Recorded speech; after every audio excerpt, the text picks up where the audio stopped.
Olá amigo, olá amiga, eu sou Denise Verri, sejam bem-vindos ao meu canal Voz e Reflexão, onde eu falo sobre livros. Neste vídeo eu vou falar sobre os livros que eu li no mês de julho. Então, primeiramente, inscreva-se no canal, toque no sininho para você receber as notificações, curta o vídeo e depois mande adiante para quem você acha que possa gostar desse conteúdo. Bom, sem mais delongas, o primeiro livro foi Romeu e Julieta, que é uma peça de Shakespeare, dramaturgo que viveu na Inglaterra durante o reinado da rainha Elizabeth I. Bom, uma baita de uma tragédia, eu acho que praticamente todo mundo sabe da história, eu vou contar aqui para vocês novamente, então vai ter spoiler, se alguém aí gostaria de ler, não conhece a história ainda e gostaria de ler, talvez possa pausar aí e voltar ao vídeo mais tarde. Mas se você já conhece a história ou se você não liga para spoiler, fica aqui comigo. Bom, quando no comecinho da história, o Romeu Montecchio, da família dos Montecchio, ele tá muito apaixonado, ele tá sem dormir, ele tá sem comer, porque ele tá muito apaixonado pela Julieta. Não, ele tá muito apaixonado por uma moça chamada Rosalina. E a Rosalina não dá bola para ele, então ele tá sofrendo muito. Ele fica sabendo que os Capuleto, que é a família da Julieta, Julieta Capuleto, vão dar uma festa.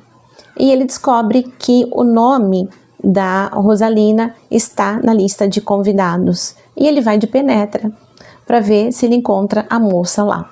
Não encontra a moça lá, a Rosalina, mas ele conhece a Julieta. Quando o Frei Lourenço, que é um grande amigo dele, fica sabendo que da noite para o dia o menino mudou assim de paixão, ele tem umas tiradas cômicas, e ele comenta o seguinte, ele diz assim: o amor dos jovens não está no coração, está nos olhos. Então, tem também umas tiradas cômicas da ama de leite que criou a Julieta. Quem mais criou foi ela do que a mãe é distante. O pai da Julieta é muito autoritário. Lá pelas tantas, ele obriga a menina a se casar com o Conde Paris. Só que eles se conhecem, é muito bonita, inclusive, a cena em que eles se conhecem. É muito intensa, tanto quando você está lendo ou assistindo ao filme. Depois eu vou comentar de 2 filmes que eu assisti.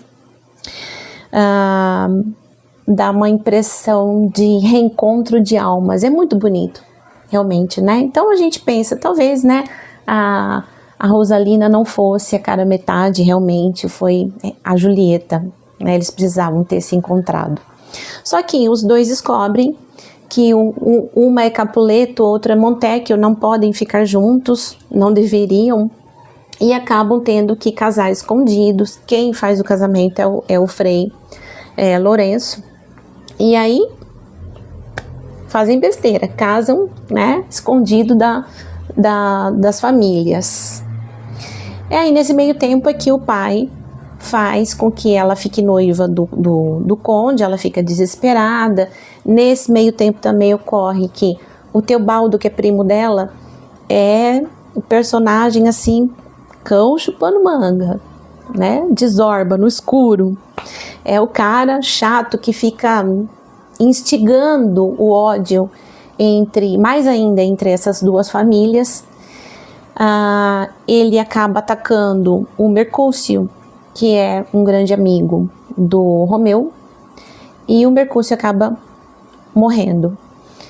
E aí, para se vingar, não para se vingar, mas ele também, o Romeu, ele se envolve numa briga e acaba depois, num duelo, matando o Teobaldo, que é primo da Julieta, certo? Atenuam a pena dele para banimento. Então, o Romeu ele tem que sair de Verona, onde se passa a história e vai para Mantua. Logo depois disso, então, a Julieta não sabe o que fazer, o marido dela, né? Ela tá casada com ele, ninguém sabe, mas é marido dela, foi banido da cidade e ela tá praticamente noiva do outro. O Frei Lourenço tem a brilhante ideia de oferecer para a menina uma substância que ele tira de uma flor lá e explicou para ela o seguinte: ó, se você tomar isso daqui, você vai ficar igual morta, você não vai morrer, depois você vai acordar, mas todo mundo vai achar que você vai estar morta, porque você vai parar de respirar, o coração para de bater, coisas assim. E ela pega e toma e fica igual morta.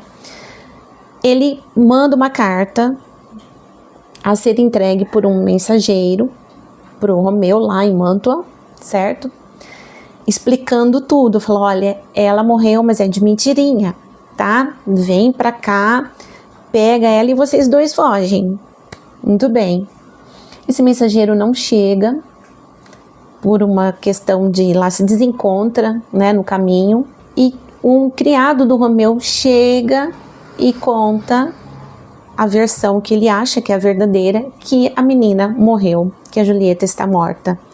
Ele entra em desespero, compra um veneno no boticário que vende esse veneno proibido para ele, vai até a catacumba, né, a sepultura dos Capuletos e abraça a Julieta, achando que ela está morta, toma o veneno, morre, né, em cima dela ali.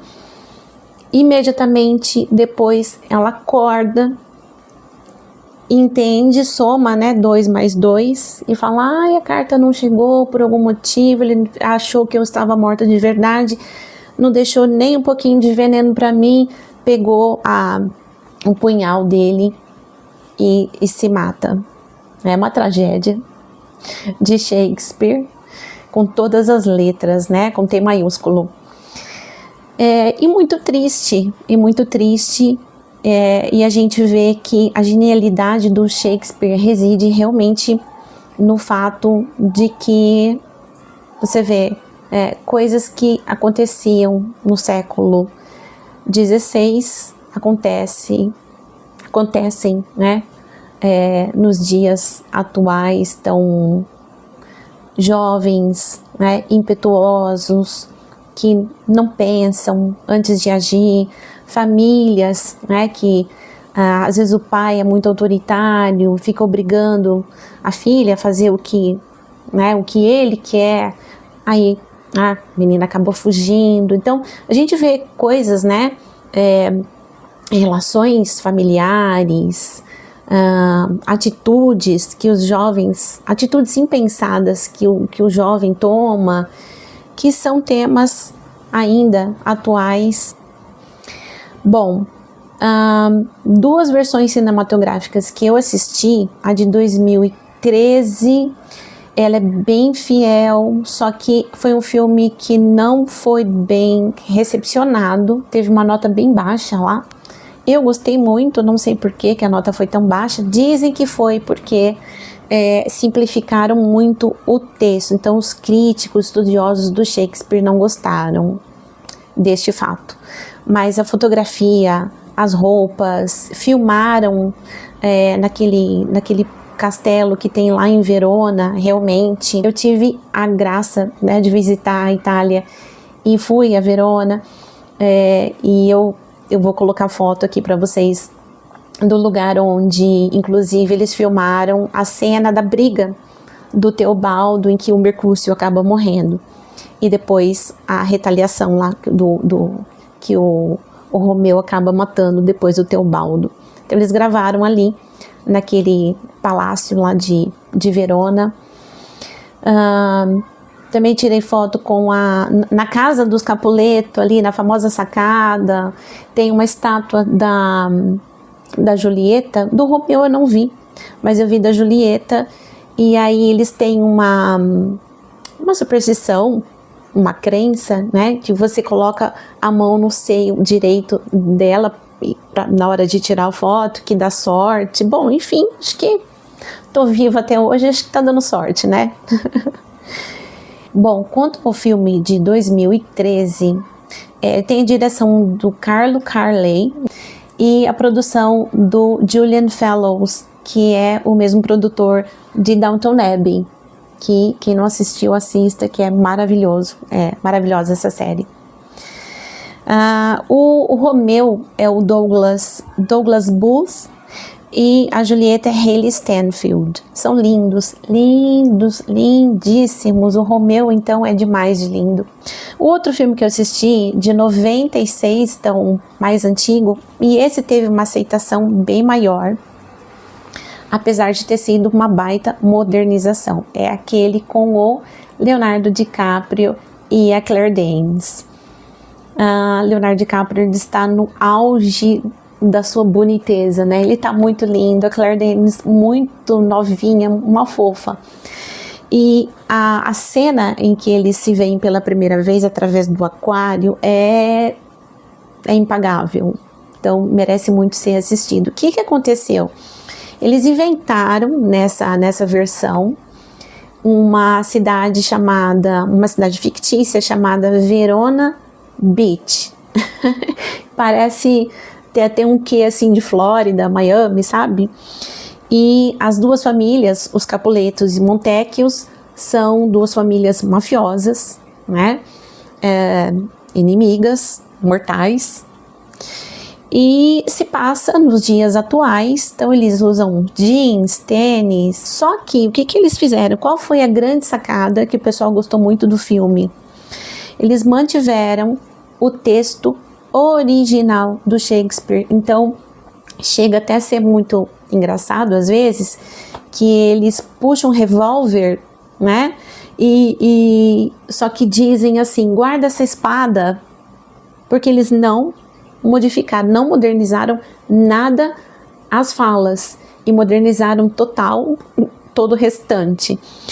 E funcionou, né? Este filme teve muito mais aceitação do que o outro que foi feito depois, em 2013. Os dois filmes a gente pode assistir aqui pelo YouTube, tá? E eu gostei dos dois. Sinceramente, eu gostei dos dois. Tem o mais antigo, acho que é de 68, do Zeffirelli, do Franco Zeffirelli. Esse eu não assisti ainda.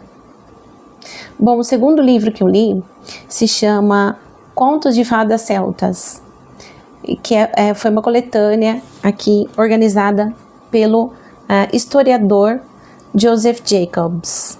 Bom, primeiramente, então quem foram os celtas? Os celtas foram uma civilização formada por várias tribos, dentre elas Trinovante, Icene, que eu lembro bastante por causa da famosa rainha Boudica ou Boudicéia, né, que era feroz lá contra os romanos.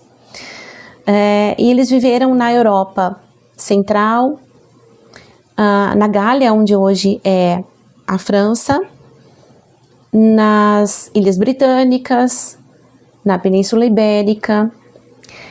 E em que período? De 2000 antes de Cristo até mais ou menos 1000 depois de Cristo.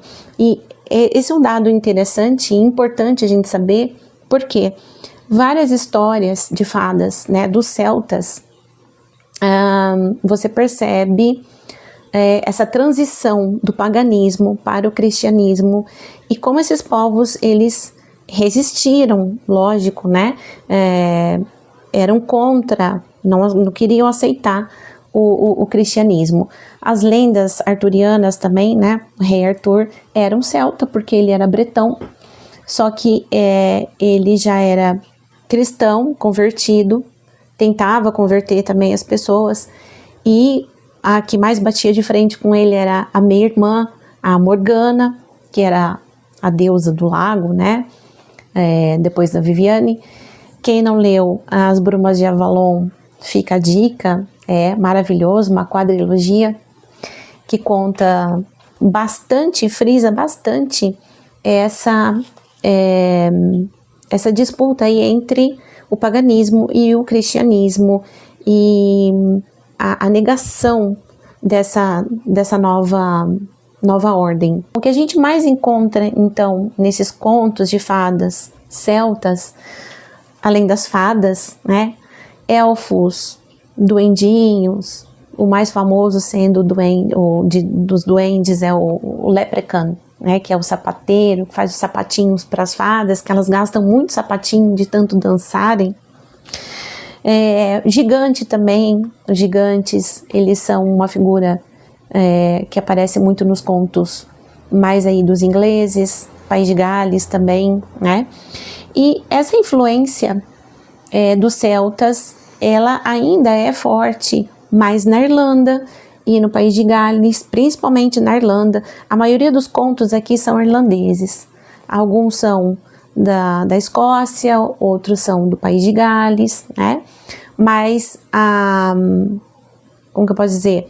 A influência maior ficou na Irlanda, porque por conta dos romanos, né, que vinham invadindo, foi empurrando esses povos cada vez mais aí pro oeste. 3 contos que me chamaram mais atenção dentre os 26, não vou conseguir falar dos 26 aqui, senão vou ficar até 2027, e aí vocês não vão me aguentar, né? Mas 3 que me chamaram atenção foram Músicos de Bremen, Cinderela e Branca de Neve. Os Músicos de Bremen me chamou atenção porque esse era o meu conto de fada favorito quando eu era criança. E da Cinderela tem uma versão bem diferente da Cinderela. Ela, por exemplo, tem o sapatinho, tem as irmãs, mesma coisa, só que ela não vai ao baile, ela vai à igreja.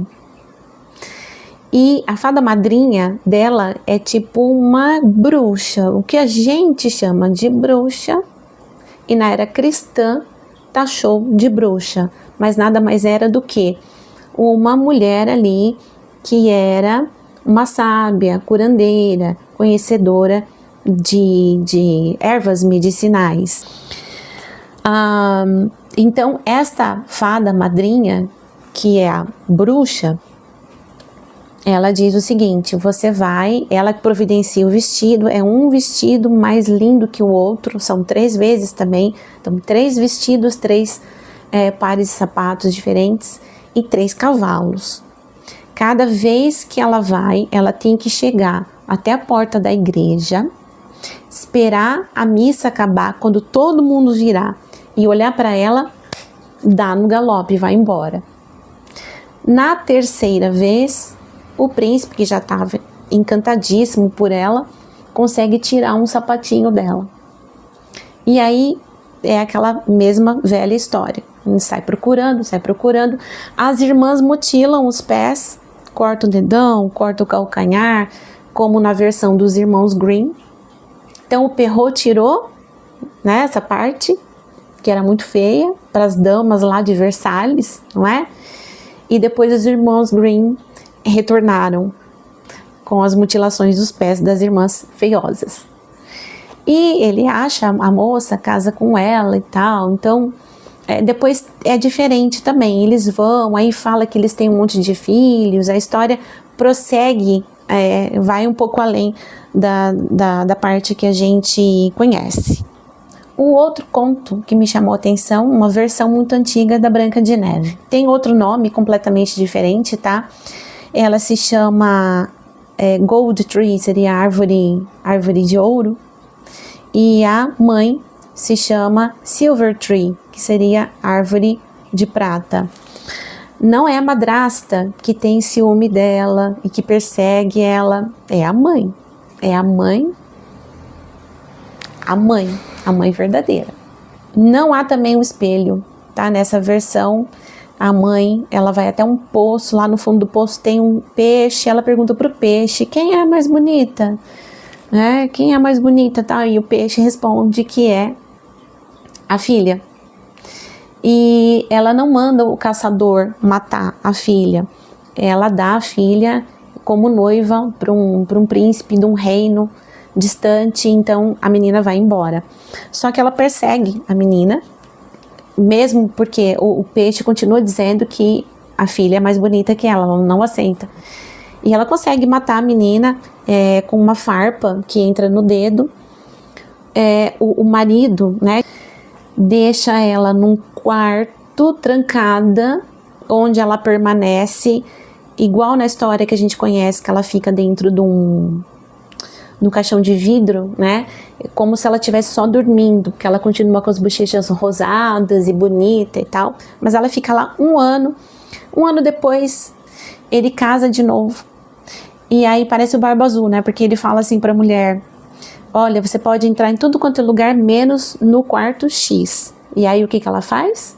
Lógico que ela entra, né? E acha a outra lá dormindo. Ela acha a farpa no dedo da primeira esposa e tira.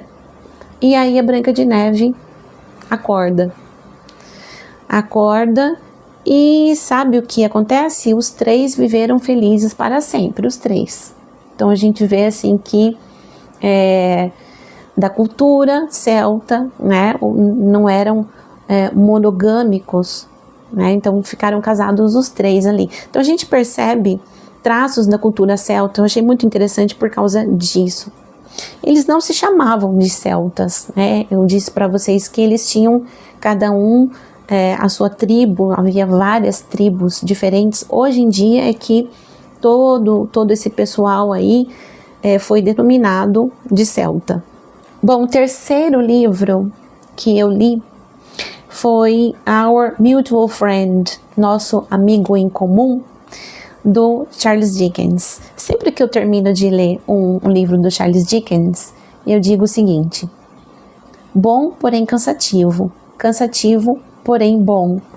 Eu sou muito suspeita para falar do Charles Dickens, porque eu gosto desde meninota, então mesmo sendo calhamaço, este aqui tem quase 900 páginas, mesmo tendo algumas partes bem emboladas, meio macarrônicas, eu gosto muito do Charles Dickens. Eu não li todos ainda, mas eu acho que eu já li grande parte. E nunca eu achei que ele criticou tanto a sociedade vitoriana lá da época em que ele viveu, como ele criticou neste daqui. Ele critica principalmente os novos ricos, né, que parece que tem um verniz assim por cima. Até tem um casal de novos ricos na história, que são os Veneerings, que vem da palavra verniz. Então, são pessoas totalmente sem cultura, sem conteúdo e que só quer escalar socialmente. Justamente são pessoas muito preconceituosas e, por outro lado, ele enaltece os personagens que são pobres, que são ali destituídos, mas são nobres de coração. Este livro, Nosso Amigo em Comum, e foi publicado entre 1864 e 1865 e foi o último romance do Charles Dickens que foi publicado na íntegra. O seguinte, que é O Mistério de Edwin Drood, ficou inacabado devido à morte do escritor. Pouquinho da história, então. Bom, tem um personagem chamado John Harmon, que é o herdeiro de uma grande fortuna. Só que o pai dele, quando fez o testamento, colocou lá assim: meu filho John Harmon, ele só vai herdar todas as minhas coisas se ele se casar com a Bella Wilfer, que era uma menina que morava ali perto. Ele encasquetou que queria que a menina fosse nora dele. O John, ele estava, quando o pai morreu, então ele veio do exterior, ele veio de navio, voltou para a Inglaterra, e ele emprestou uma roupa para um rapaz que estava a bordo, e esse rapaz foi assassinado quando chegou em Londres. Acharam o corpo e todo mundo achou que era ele, que era o John, que tinha sido assassinado. E sabe o que ele fez? Ele aproveitou o ensejo e falou: tá, foi assassinado, mudou o nome, porque ele não aceitou as condições do testamento do pai, ele preferiu ser outra pessoa. E o pai também havia dito o seguinte: se ele não casar com a Bella Wilfer, ele não vai receber nada. Quem vai receber é o casal Boffin, que era um casal de funcionários do pai dele. Muito boa gente. E de fato, então ele fingiu que estava morto, deixou todo o dinheiro para os Boffin e foi trabalhar de empregado, de secretário pessoal do Mr. Boffin. E a Bella, né? A Bella, que não tinha dinheiro, né? Que era para ser a noiva dele, era uma menina que só pensava em enriquecer, queria ficar rica. E aí ele se declara, ele gosta dela de verdade. E ela dá um fora nele, porque ela quer casar com alguém que tenha dinheiro. Só que, sorte dela, né? Ela acaba gostando dele pobre mesmo e se casa com ele na pobreza. Depois tem uma reviravolta e tal, e aí se descobre que ele tá vivo. E para a felicidade da Bella, ela não só casou com o cara que ela gostava, e como também descobriu que ele era o grande herdeiro lá de todo aquele dinheiro que o pai havia deixado para ele. Eu gostei bastante desse livro, apesar dele ter trechos difíceis da gente ler, mas Charles Dickens para mim é sempre... As histórias são para mim muito queridas. Quem gostava muito do Charles Dickens e pedia para a mãe ler livros para ela era a Agatha Christie. Estou falando da Agatha Christie porque não estava nos planos ler um outro livro, porque esse aqui do Charles Dickens é muito, muito comprido, né? E eu fiquei com medo de que não desse tempo. Mas eu encaixei um audiolivro que é A Noite das Bruxas, da Agatha Christie. Foi uma releitura, porque eu posso dizer para vocês que eu acho que eu me tornei leitora por causa da Agatha Christie. Eu achei um livro na biblioteca da escola, eu devia estar na sexta série, na antiga sexta série ou sétima série, e era o livro E Não Sobrou Nenhum, que naquela época tinha um outro título que depois modificaram para E Não Ficou Nenhum. Li, amei, adorei e já virei fã. E aí sempre que tinha o meu aniversário e Natal, meu pai me perguntava: o que você quer ganhar, filha, de presente? Era livro da Agatha Christie. E aí ele ia lá, era vendido nas bancas lá em Santo André, ele me dava de 2, 3, 4 de uma vez só e eu fazia a festa. Bom, em A Noite das Bruxas, da Agatha Christie, que foi publicada em 1969, durante os preparativos para uma festinha de Halloween, a Joyce Reynolds, a personagem de mais ou menos uns 13 anos, a boca aberta, abre a boca para falar que foi testemunha ocular de um crime. O assassino tá ali perto e rapidinho tira a menina de cena, né? Tem uma brincadeira lá de pesca da maçã, é um balde cheio d'água com várias maçãs que as pessoas têm que pegar com a boca, né? Segura a menina ali, a cabeça da menina e mata ela afogada.